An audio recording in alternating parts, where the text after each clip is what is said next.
Everything begins in a dungeon where a monster that looks like a rabbit attacks a boy, but ends up being easily defeated by his sword. Two other rabbits attack as well, but they're also taken down without difficulty. After making these movements, the human realizes that maybe he isn't as out of shape as he thought, and that he can still manage as a swordsman. When 5 goblins appear before him, the boy sees that it's time to test his support spells, so he casts Strength Increase, an ability capable of buffing his physical attributes or strengthening his equipment. According to the man, every adventuring group needs at least one member capable of using this type of technique, because it's very important to have someone who can raise the attack and defense of the whole team. By the way, by using this magic, he manages to defeat all the enemies one by one without taking any damage. However, even though he praises the qualities of this kind of enchantment, he admits that it has one central weakness: time. After 3 minutes of fighting, the enchantment ends, and when more goblins start appearing in the dungeon,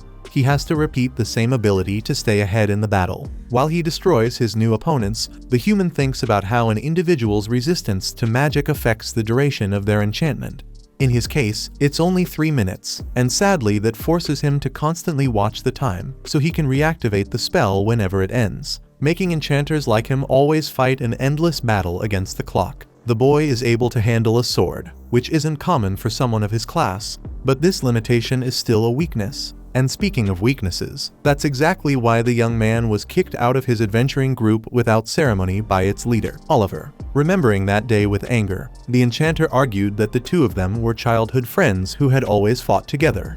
But Oliver confessed that during all that time, he only gave Orhan a few chances because they came from the same village, and that from now on, they would go their separate ways. Annalie and Derek, the other 2 members of the team, were more direct in making it clear that Orhan was only slowing everyone down, so Oliver threw in the towel and admitted that he was expelling his childhood friend because he wasn't strong enough. Unable to believe what he was hearing, Orhan remembered how he formed that team with Oliver 8 years ago, and how they reached S rank in a short time, becoming the first group to reach the 94th floor of the Great Southern Labyrinth, so much so that, because of that feat, they started being called the Heroes Party. With that memory in mind, Orhan acknowledged that maybe he wasn't strong enough.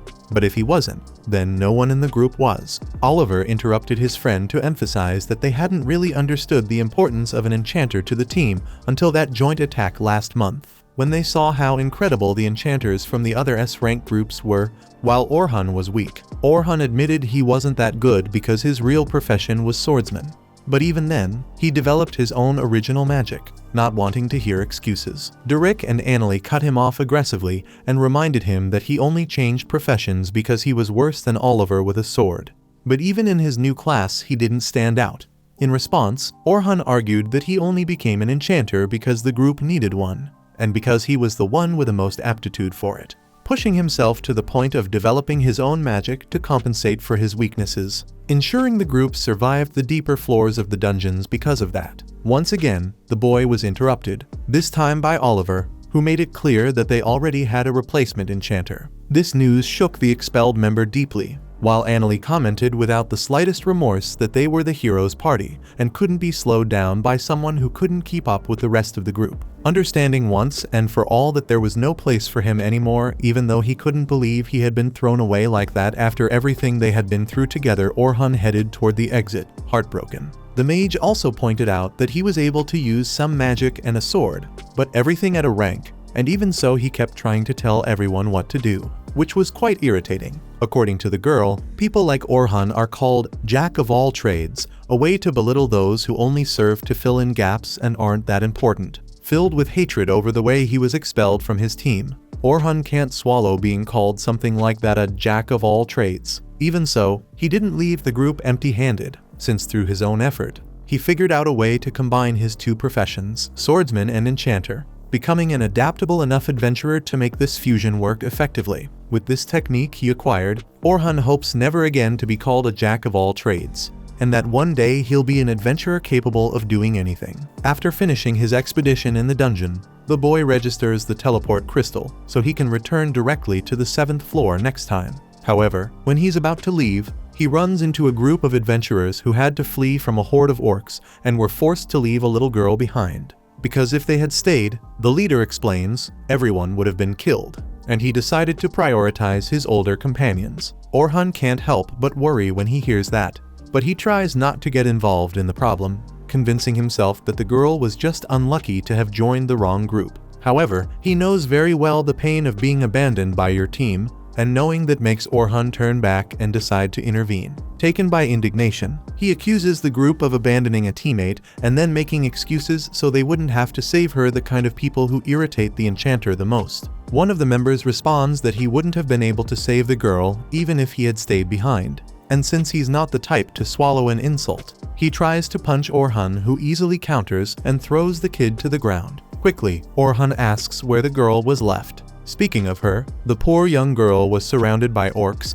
and on the verge of being devoured alive. In a desperate move, she plays her last card by invoking a magical shield to keep the monsters from getting closer, while they tried to break through the barrier and she screamed for her older sister. Suddenly, just as the defense shatters, Orhan arrives, unleashing an arrow shock and driving the enemies back. They immediately start attacking the man instead. As always, Orhan prepares his sword and buffs himself with strength, boost his main battle combination, then engages the orcs in close combat. He also activates technique boost to face opponents of that caliber, which makes the girl confused about this man's profession, since he seems to be both an enchanter and a swordsman at the same time. After defeating some of the orcs, the human casts sharpness boost to make his blade even more capable of tearing through the enemy's flesh. When he returns to the fight, the girl is impressed, having never seen anyone fight like that. Facing this horde, Orhan understands why that low-ranked group ended up running away.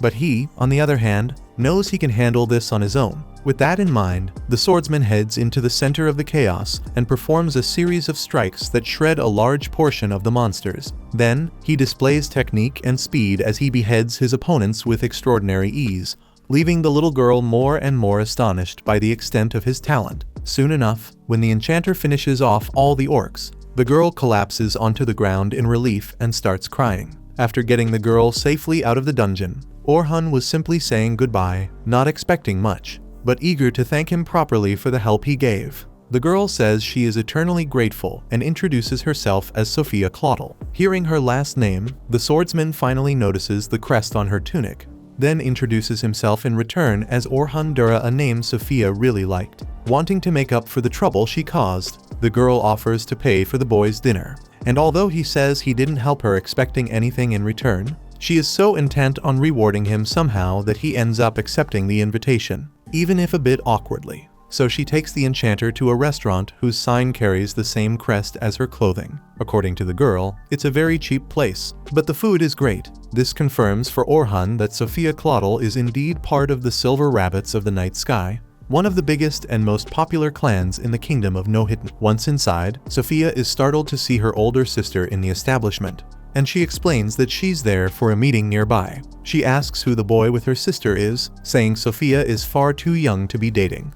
Embarrassed, Sophia panics and can't explain what's going on, until her older sister finally realizes she is standing before Orhan Dura. Scratching his head, Orhan says, "Long time no see, Selma Claudel." Sophia doesn't understand how this guy knows her sister, so he explains that Selma is the leader of the Silver Rabbit's most powerful S-rank, simply the strongest enchanter in the kingdom, largely responsible for making the enchanter profession well known, as well as creating the idea of group members having different roles. In the strategy she created, each team is divided into 3 functions: attackers, who take down the enemy; defenders, who act as shields; and supporters, who provide assistance. This strategy revolutionized the way adventurers carry out their missions, forever changing dungeon expeditions. According to Orhan, the hero's party is no different, and that's why he had to abandon his swordsman profession to become an enchanter. After seeing how strong Selma was in last month's joint assault, that's when his teammates decided Orhan wasn't good enough,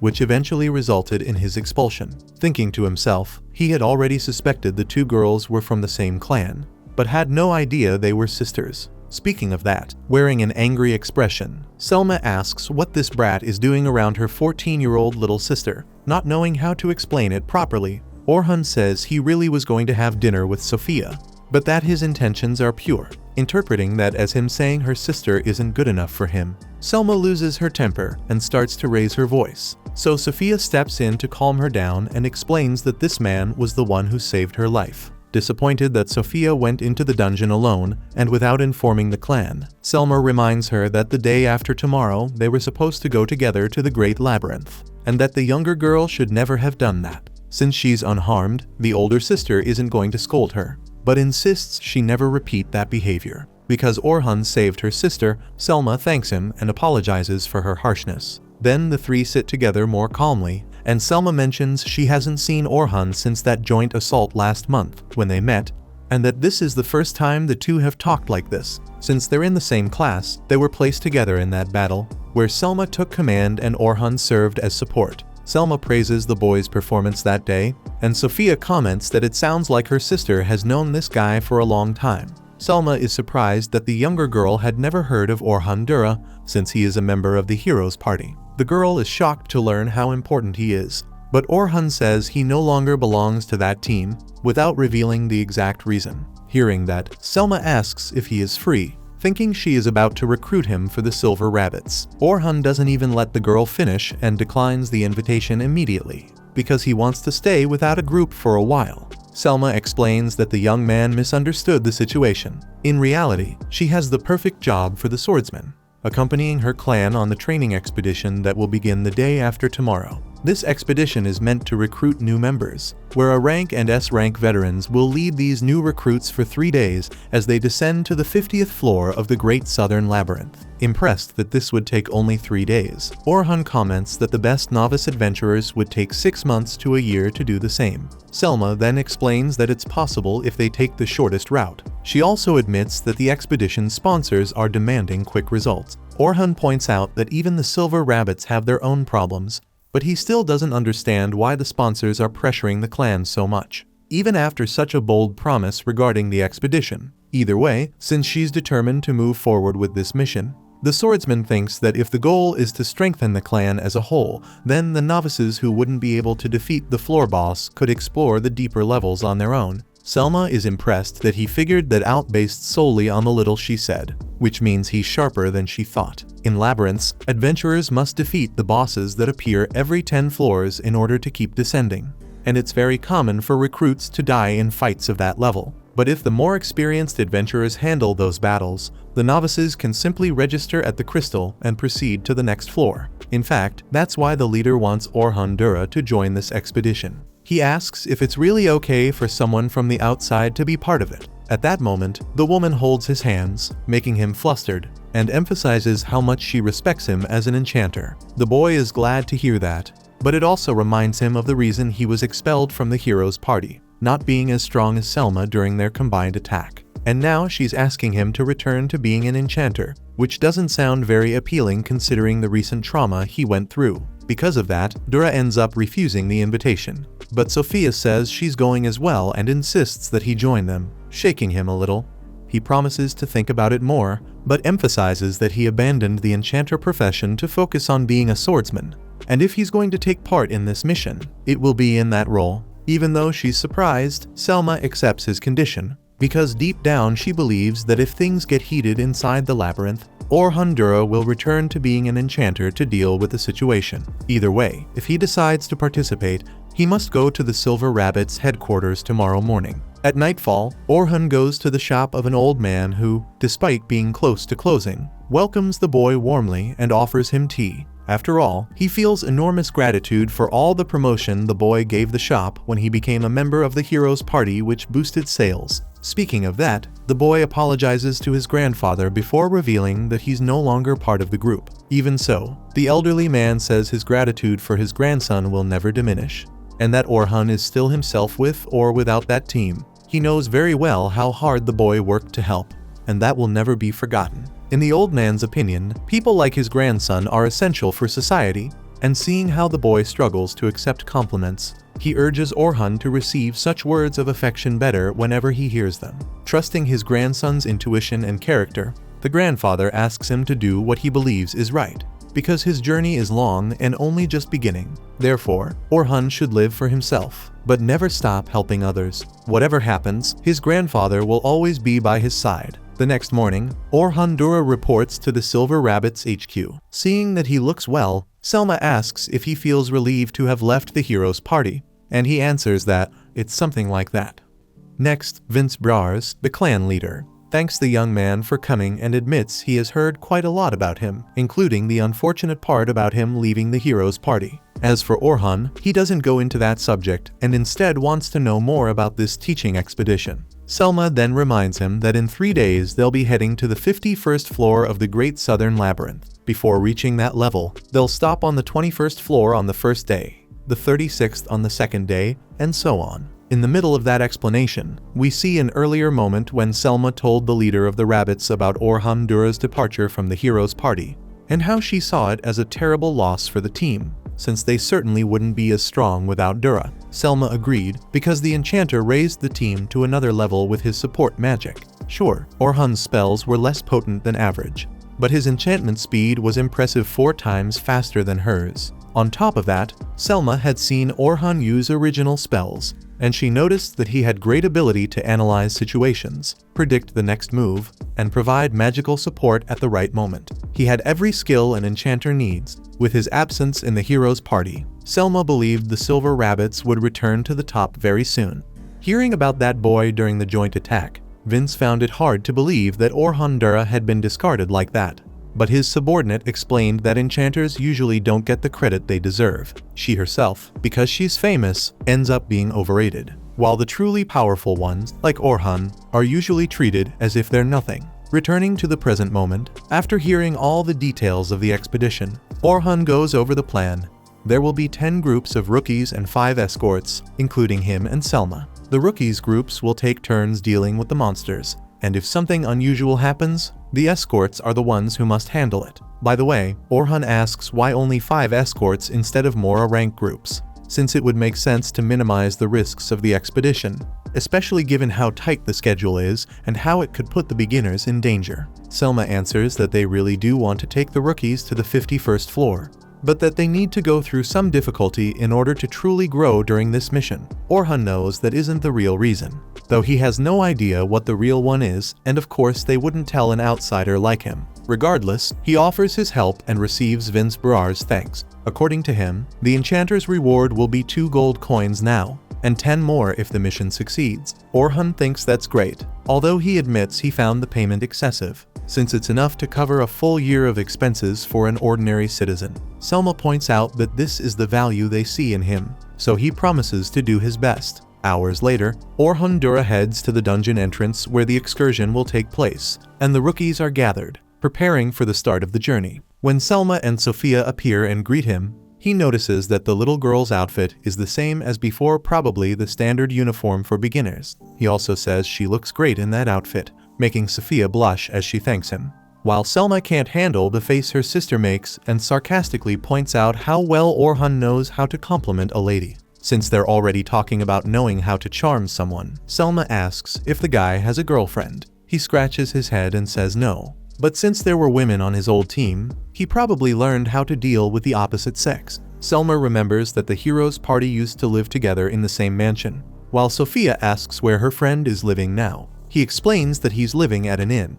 Selma panics, trying to understand why her sister would want to know that, since it sounds like she might be planning to visit him.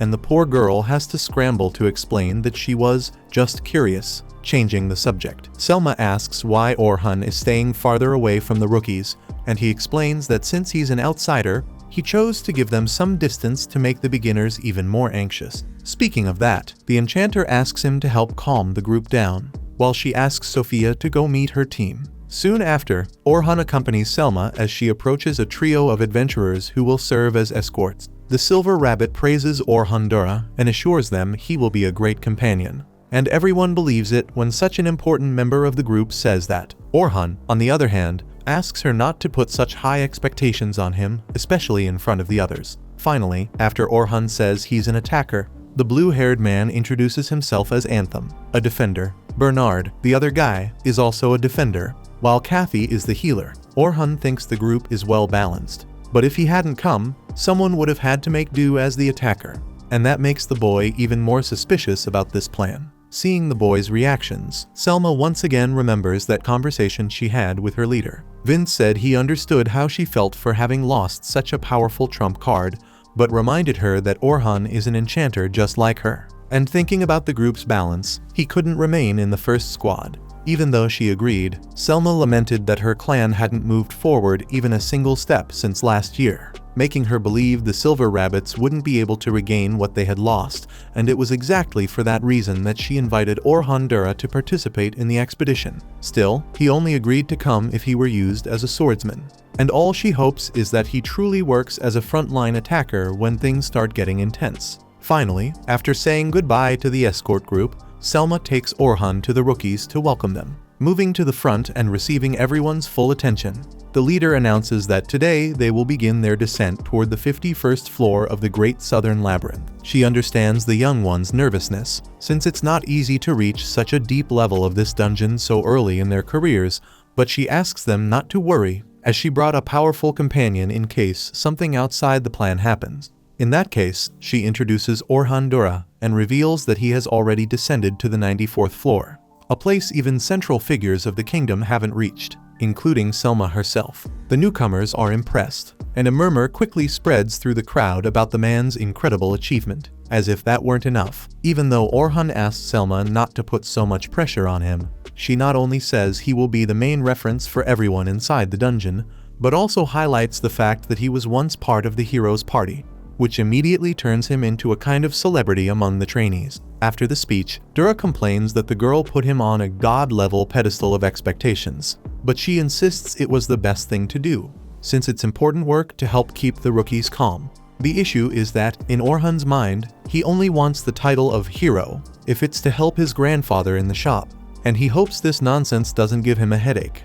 Anyway, Selma asks the boy to accompany Team 10, formed by the most promising newcomers, who, if they learn to work together, will easily reach the mid-floors. Selma holds her companion's hand to give him confidence, but he doesn't know if she should trust someone from outside that much. Be that as it may, Orhan Dur goes to the trio of newcomers that form Team 10, where Sophia is included. Orhan thought someone was missing, but upon learning that all the members of his team were indeed there, he starts thinking about how dangerous it is to form a team with so few rookies. The boy in the trio explains, full of charm, that no one can keep up with their pace, and Orhan worries about how this kid will turn out when he grows up if he's already this full of attitude at his age. He then asks his subordinates to introduce themselves. The boy says his name is Logan Hayward, the enchanter who will one day surpass Selma. Next, Caroline Inglot introduces herself as a defender. The escort notices that the girl has little equipment for the class she belongs to, but she explains that she is a defender who doesn't use armor or a shield, because she prefers dodging instead of blocking, since she can't even think about disgusting monsters touching her. But because she has a huge desire to kill all of them, she chose the class that allows her to get as close as possible to those enemies. Orhan points out that dodging attacks is much more difficult than protecting yourself with a shield, especially for someone without experience like Caroline, so he asks whether anyone in the clan opposed the girl's choice. Logan says yes, but that their companion simply ignored everyone and went ahead with her decision. This comment sparks an argument between the two, and to put an end to the foolishness, Dura asks the last member of the trio to introduce herself. So, Sophia Claudel says her name to everyone and identifies herself as a rear-line attack mage. When Sophia finishes speaking, Logan and Caroline start arguing again, and Orhan realizes this mission won't be easy at all. However, to his surprise, the kids go quiet as soon as they enter the labyrinth. Caroline asks what a member of the hero's party is doing on this expedition, since she thought their clans were rivals. As Selma had already said, Orhan reminds her that he is no longer part of that group, since it is a highly prestigious team. The girl insists on knowing why he left, but he refuses to answer in any way. Changing the subject, Caroline assumes that Sophia must already know the escort, because she said they would be accompanied by someone incredible. Caroline demands an answer from her colleague to know whether this is the incredible guy she mentioned. And when cornered, Sophia turns as red as her hair, but reveals that Orhan Dur saved her life, besides being very strong and having been part of the hero's party. She also says her sister told her she didn't need to worry because Dura would be there, not seeing himself as a hero at any moment. Even if the girl sees him that way, the enchanter wonders whether Selma only praised him like that to calm the sister down. Suddenly, two wolves that had been silently observing decide to leap at the adventurers, but they fall into a magical trap placed by Orhan along the path, which gives him certainty that he did the right thing preparing these devices along their route. especially to deal with enemies that attack from behind without spending too much time. After all, time is something they don't have much of, and if they're going to waste any, it should be on harder fights. Some time later, when Team 10 reaches the 20th floor, Orhan has watched his rookies fight enough to understand he won't have problems for the rest of the training expedition. Honestly, he thought Logan was just a cocky kid, but he really is a skilled enchanter. If he manages to perform well in longer battles, he will certainly be very useful in a ranked group in the future. However, even though he is a genius, he is terrible at giving orders, which is essential for his class, although he can develop this skill over time, of course. Caroline is indeed extremely fast, as a dodge-type defender requires, but she has two problems. The first is that she attacks impulsively and without thinking, and although she really does need to be the group's front line, the way she exposes herself is concerning. Second, Caroline uses only 2 daggers as her weapon, which certainly matches her style, but does not provide enough firepower for the group. Lastly, Sophia is not as impressive as the other two, but she is already stronger than a common rookie. She was a bit passive during the fights and failed by hesitating at certain moments, but that will change once she connects better with her teammates. Also, Sophia doesn't have any very notable weaknesses, which creates expectations regarding her future development. Meanwhile, with help from the 3 escorts, Selma's group defeats the boss of the 20th floor, then asks the newcomers to register the floor on their guild cards so the expedition can end for the day. With some free time, the Enchantress goes to Orhan to hear what he thought of the first day. He agrees that Team 10 has a lot of potential, but he regrets that they're not working very well together. He even admits he's especially worried about Caroline, although Selma insists the girl has improved a lot recently. That makes the boy wonder what she must have been like in the past if she still behaves this way today. The next day, Orhan Dura is shocked when he reads a front-page story in the newspaper about the new enchanter of the hero's party, which makes it public that Orhan was expelled from the team. Upset by the humiliation, he crushes the newspaper in his hands. He also fears that some rookie may have read the article and started seeing him differently, which is exactly what he doesn't want. When he leaves the inn and heads toward the meeting point, Dura is approached by a girl named Luna, whom he hasn't seen in a long time. Back in the hero's party, even when Orhan was treated worse and worse, Luna was the one who kept treating him kindly, just like always.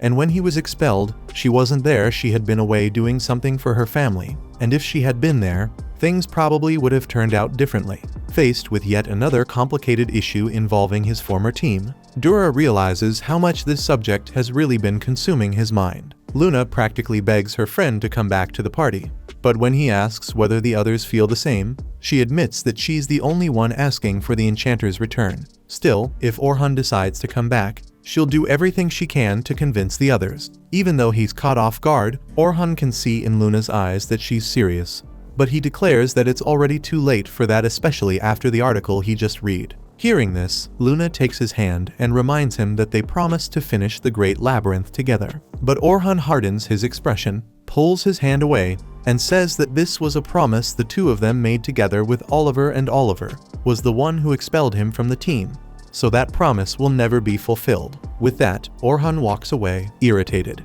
admitting to himself that he wanted the 3 of them to stay together forever, that he truly wanted them to fulfill what they promised. But there's no use crying over spilled milk. Orhan Dura no longer has anywhere to go back to. Continuing his walk, the boy reflected on how he had been expelled from the heroes group for being weak. That was even what the newspaper said. Orhan knew that at some point, a new member would join the group.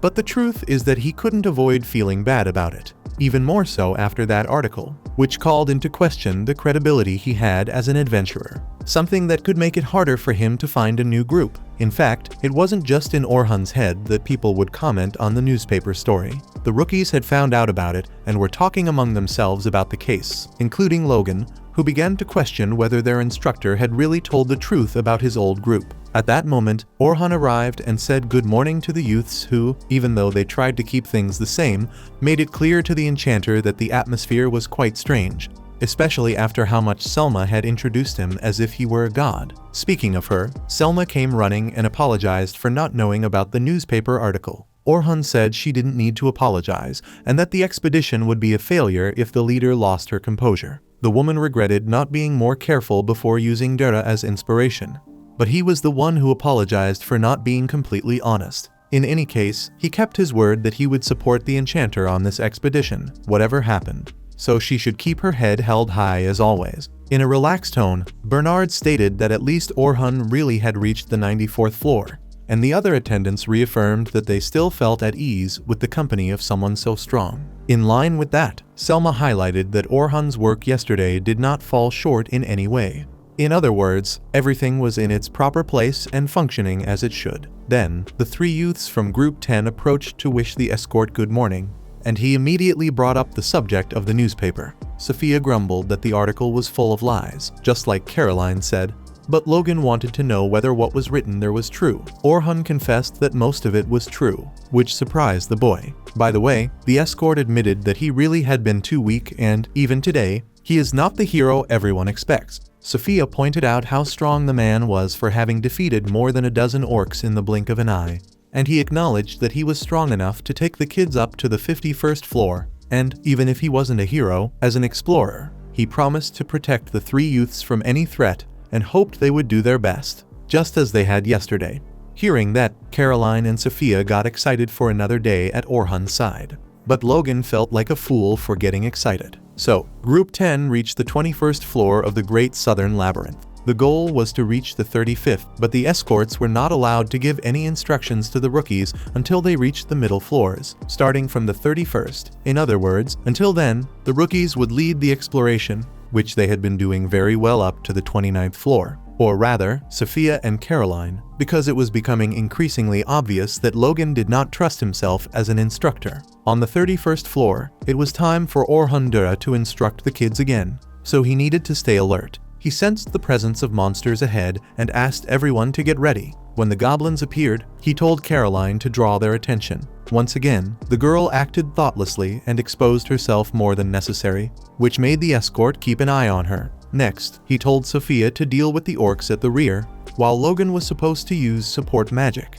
However, before Orhan finished speaking, Logan had already begun doing so, because, in his mind, the instructions Dura gave were the same that anyone would give, nothing different, so the boy wanted to confront his escort. With her buffs, Caroline handled the frontline goblins easily, but Sophia was trembling with fear at an orc that had appeared in front of her, probably because of the trauma she had suffered. Watching the scene from afar, Logan asked whether Orhan wasn't going to help the girl, and as the monster got closer and the escort didn't move, the boy came to the conclusion that he really couldn't count on him. Suddenly, Orhan cast an agility reduction on the orc and reassured Sophia, reminding her that she was accompanied by her teammates, so she should stay calm and do her best. Thus, Sophia focused and cast a powerful fire dart at the orc, leaving her companions impressed that she had used an advanced attack spell. Meanwhile, while Caroline hugged her friend for doing so well, Logan grew more and more confused by the whole situation. When they descended to the 35th floor,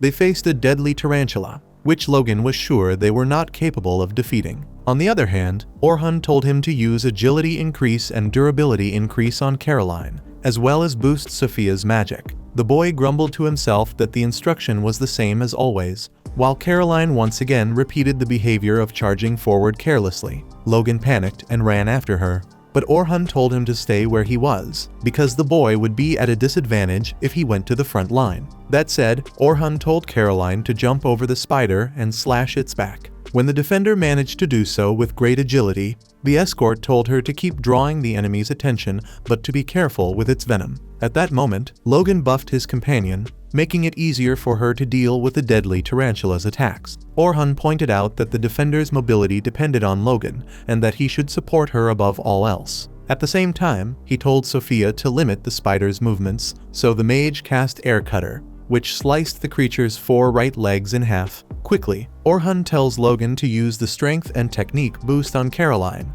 but because the boy hesitated for a moment, thinking the fight was already won, that gave the spider enough time to wrap the defender in its web and start pulling her toward its mouth. Orhan advises the girl to cut the web with her daggers, and Logan starts to suspect that the guide gave that instruction because he already knew this was going to happen. Orhan tells Sophia to prepare a stone arrow, while the party's enchanter needs to cast another magic boost on Sophia, since the previous buff is about to end. While Caroline screams that she can't tear through the web, Orhan reflects that Logan can only use 3 spells at a time, so there's no helping it, the guide needs to step in. Right away, Dura casts Sharpening Boost to sharpen Caroline's daggers, allowing her to cut the web that was holding her with ease. Then he tells Sophia to take action, and she fires the stone arrow at the deadly tarantula, defeating the creature instantly. At the same moment, Caroline runs to celebrate with Sophia, while Orhan tells Logan that everything worked only because of his support magic. The boy, embarrassed, thanks him,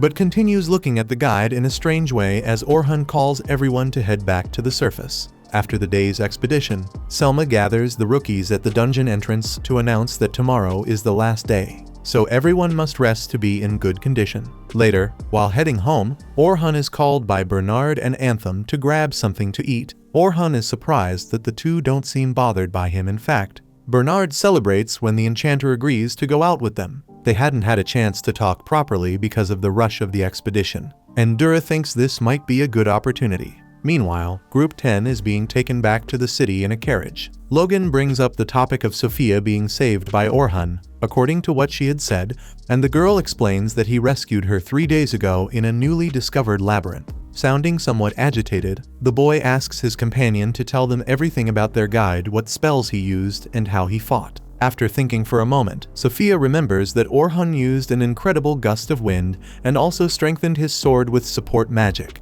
Logan believes he used a Sharpening Boost, a spell used to buff weapons, not people. Caroline points out that this was the spell the instructor used on her today, which made her knives very sharp. Based on what was said, Logan understands that Orhan also knows how to use close combat weapons, and Sophia explains that he switched to a frontline attacker after being expelled from the hero's party. Hearing about Orhan's change, Logan is surprised, since the instructor behaved like a perfect enchanter earlier. On top of that, the boy recognizes that he felt angry because he thought Orhan had let him down.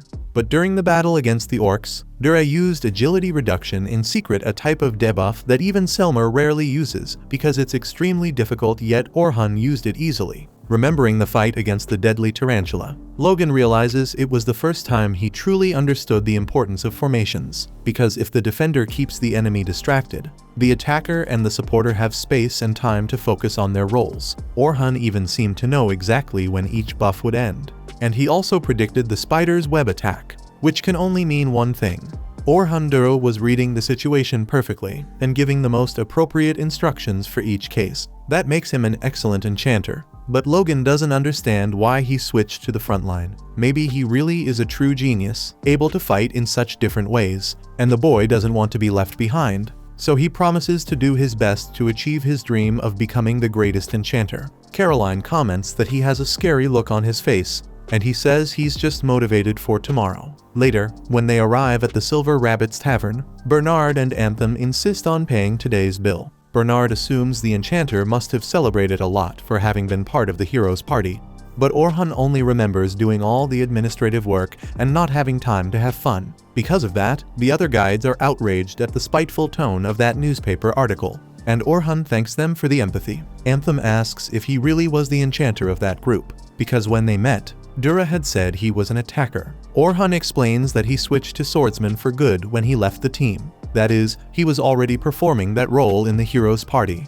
And, being honest, he wanted that more than anyone. Influenced by his grandfather, who was also a swordsman. His grandfather had been an explorer, and long ago, when a gigantic monster appeared in their village, the man defeated the creature with a single sword. Seeing that made Dura want to be like him. When asked how he ended up becoming an enchanter, Orhan explains that it happened when the hero's party started descending deeper and deeper, and their pace began to drop. After all, with each floor they descended, the monsters became stronger, which led to the idea of looking for an enchanter to join the team, since that profession had been gaining a lot of attention at the time. But because Orhan was considered a jack of all trades and could do anything, he ended up being the one who had to switch classes. Anthem feels bad for him, but acknowledges his merit in leading the team all the way to the 94th floor, suggesting that the decision ended up being the right one. However, Orhan disagrees with a serious expression, saying that even though he switched, the group should have slowed down and grown stronger.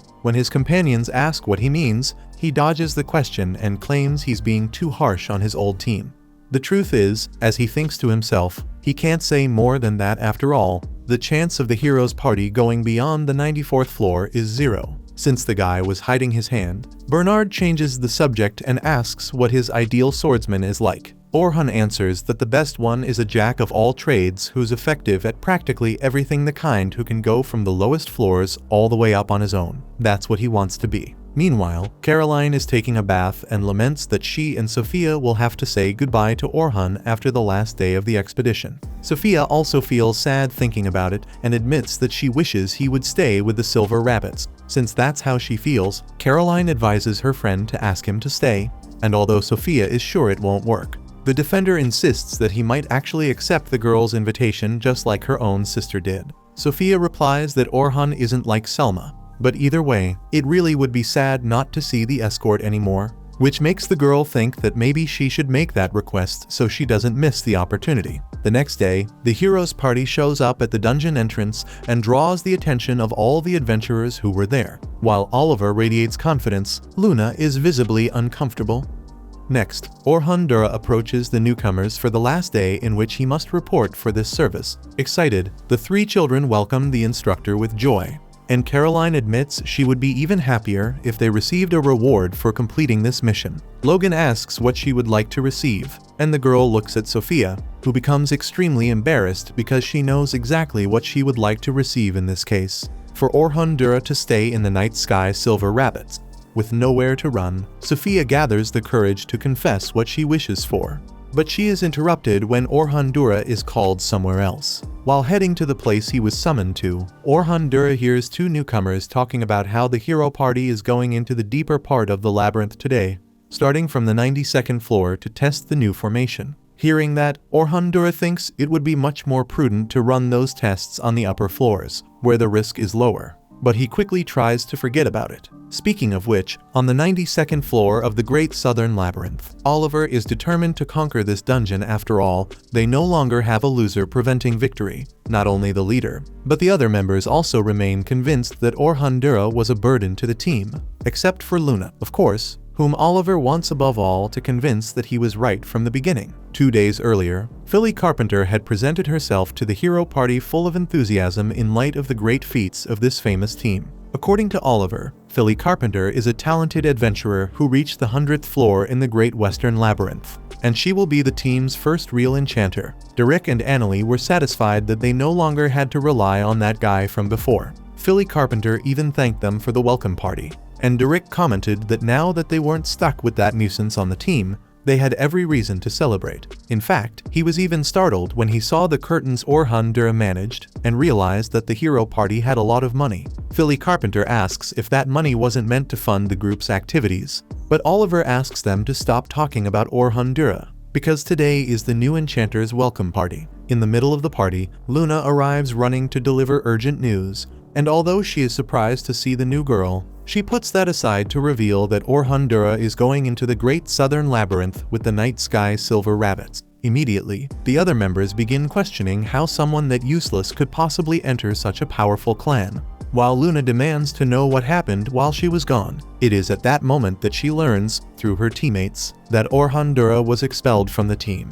Then the leader introduces the new enchanter. Luna remembers how clear she had been when she opposed replacing Orhan Dura, and Derek becomes irritated that she is ignoring the new member. Oliver calms the big guy down and argues that, as everyone already knew, Orhan Dura is not strong enough to be on this team. Luna, however, always disagrees strongly with that and sees that guy as the core of the hero party, believing that they only got as far as they did because of him, and that the team will not be able to move forward without Orhan Dura. Offended, Annalie stresses that the rest of the group disagrees about the jack of all trades, but either way, there was no point complaining anymore. Orhan Dura was out, and that was it. Faced with the facts, Luna ends up giving in and accepting that there really is nothing she can do now. Then Oliver sighs in relief and starts a discussion about the immediate plans, since this is Philly Carpenter's first day.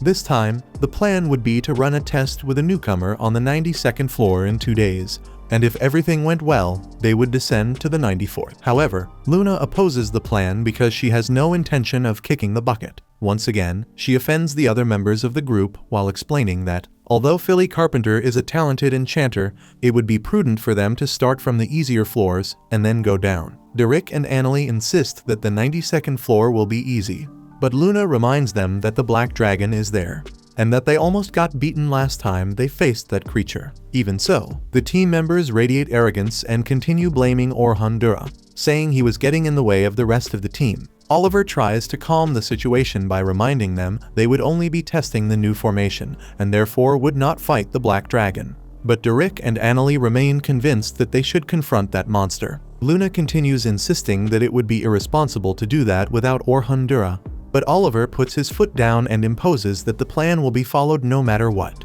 And so, we return to the present moment, where the hero party faces powerful enemies, even though they still haven't synced with the new member of the team. At the moment, they face a kind of mammoth with impressive endurance. Oliver tries to cut the monster, but its tusks are long and prevent the adventurer from getting close. Failing, the leader retreats and lets Derek take the front line with his shield, while he feels his body becoming heavier as his buffs wear off.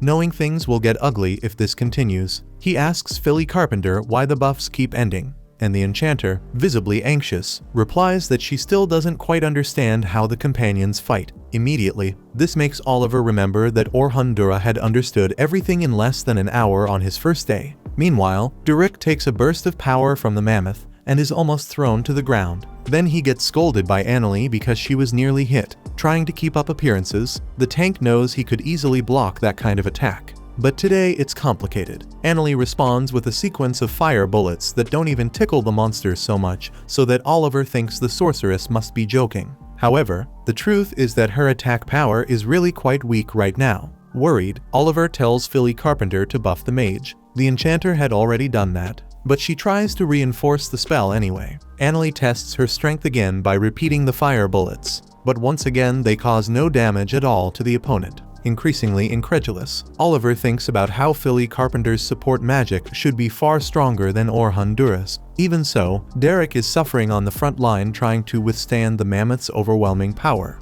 So he asks the leader to do something. Coming back to the real world, Oliver tells Annalie to circle around to flank the enemy. But the monster immediately notices her movement and almost hits the mage, forcing her to retreat. Because of that, Oliver asks Philly Carpenter to watch the monster's next attack and warn the group. But she regretfully says she won't be able to do that. Oliver argues that an enchanter's duty is to understand the flow of the battle. But Philly Carpenter can only use support magic for now, which starts to irritate Annalie. The team's leader sees how much weaker they all seem and begins to panic because he can't understand why until Luna finally approaches to explain the reason for everyone's weakness. However, just as she is about to reveal it, the famous black dragon suddenly appears, intimidating everyone with its terrifying appearance and destructive aura, eyes bulging. Oliver points out that this dragon wasn't supposed to leave the floor boss area. Unconcerned, the winged monster stomps the mammoth like it was an insect. Its size is simply unbelievable. Luna shouts that they must retreat, but Derek and Annalie refuse, giving the final word. Oliver argues that they've beaten this monster before and can do it again. So they charge at the black dragon, which responds by spitting a fireball at Derek. Even though he raises his shield to protect himself, the human is still thrown across the ground by the sheer force. While Luna runs to heal him, Oliver questions why Philly Carpenter didn't buff the tank. But the harsh reality is that the enchanter is completely frozen with fear. Annalie fires a fire lance, but once again her magic has no effect at all on the enemy. Fortunately, when the dragon counterattacks, it ends up hitting a rock with its fireball instead of the girl directly. Though she still takes considerable damage, seeing the critical situation, Luna keeps insisting they should fall back, while Oliver struggles to concentrate amid the chaos and the looming possibility of everyone's death. When the black dragon begins charging its strongest power, the swordsman manages to snap Philly Carpenter back to her senses so she can cast a buff on him. Once she does, the team leader begins a magic convergence. Luna thinks he needs more convergence, but there's no time left for anything else. So Oliver casts Divine Flash, which collides with the black dragon's attack and causes an explosion. After that, the man sees that the monster remains completely untouched, and that's enough for him to understand that this battle cannot be won. Giving up, he finally asks Luna what they should do,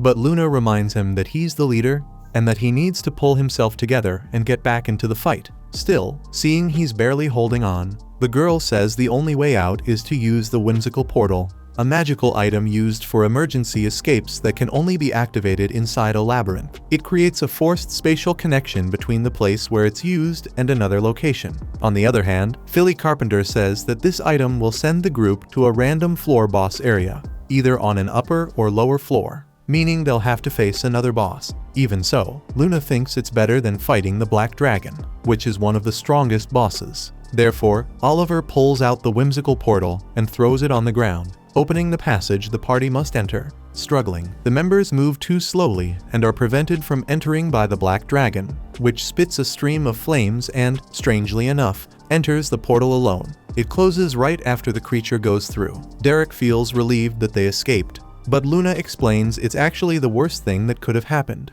because the Black Dragon might have ended up in a much weaker place where beginner adventurers could be attacked. For that reason, she plans to ask the guild to forcibly teleport everyone out. That's a function guild cards have, allowing people to be evacuated from labyrinths during critical moments like this, even believing they might face some punishment from the guild. Oliver decides to go forward with the plan and moves to the next step.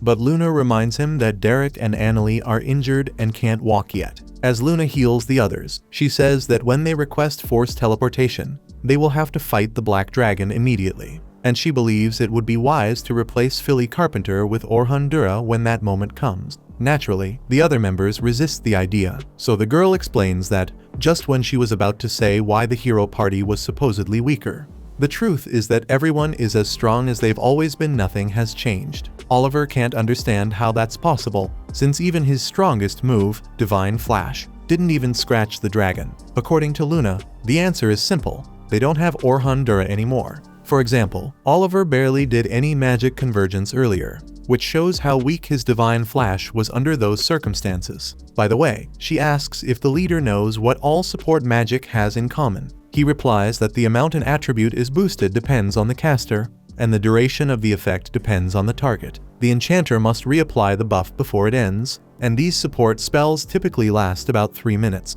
Philly Carpenter explains that this would be correct, but all the members of the hero party have extremely high resistance to magic, so a buff doesn't last more than 2 minutes, especially for Oliver, who can't maintain one for even a full minute, even if the leader becomes furious at what he's hearing. Luna states that his body is incompatible with any enchanter. The issue is that Orhandura could squeeze milk from a stone and practically did the impossible. Oliver argues that Philly Carpenter should also be able to do that, since anyone is more talented than Orhandura. In response, Luna reminds him that Orhandura was aware of his own weaknesses, and that he developed original spells precisely to compensate for them. When they hear that the guy created his own magic, Oliver, Derek, and Annalie are stunned and refuse to believe it, but Luna assures them it's the truth. With that said, she stops the healing and reminds them that they don't have much time, so it's time to leave. Next, as they all run out of the labyrinth, Oliver remembers that Orhandura really had said something about creating original spells,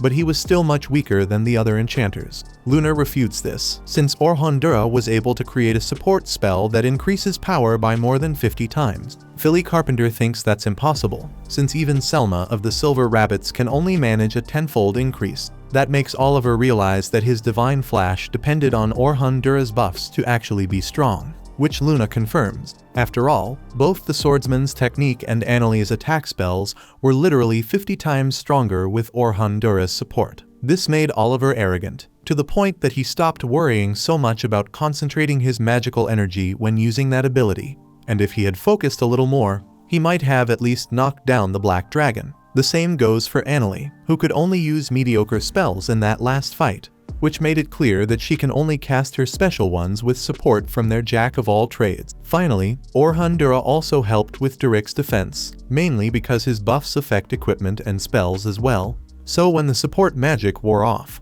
the party members didn't suddenly feel their bodies grow heavier. Sometime later, the heroes' party is spotted by adventurers outside. Oliver hears some people commenting on how they are heroes, but the boy rejects that title since they're putting all those adventurers in danger. Even so, it's true that they already defeated the Black Dragon once, and Oliver knows he did it with his own hands, so the heroes party does not need Orhandura.